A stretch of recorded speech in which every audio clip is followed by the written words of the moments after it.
The Book of the Damned, by Charles Hoyfort, Chapter 6L. Reluctances and the disguises or covered retreats of such words as like and resemble, or that conditions of intermediateness forbid abrupt transitions, but that the spirit animating all intermediateness is to achieve abrupt transitions, because, if anything could finally break away from its origin and environment, that would be a real thing, something not merging away indistinguishably with the surrounding. So all attempt to be original, all attempt to invent something that is more than mere extension or modification of the preceding, is positivism, or that if one could conceive of a device to catch flies, positively different from, or unrelated to, all other devices, up he'd shoot to heaven, or the positive absolute, leaving behind such an incandescent train that in one age it would be said that he had gone aloft in the fiery chariot, and in another age that he had been struck by lightning.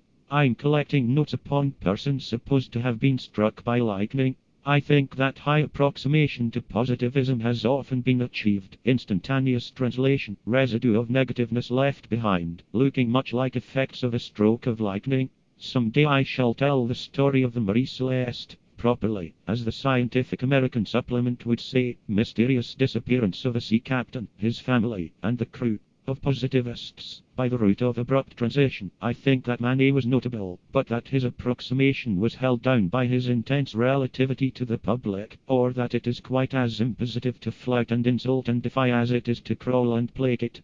Of course, Manet began with continuity with Courbet and others, and then, between him and Monet there were mutual influences, but the spirit of abrupt difference is the spirit of positivism, and Manet's stand was against the dictum that all lights and shades must merge away suavely into one another and prepare for one another. So a biologist like De Vries represents positivism, or the breaking of continuity, by trying to conceive of evolution by mutation against the dogma of indistinguishable gradations by minute variations.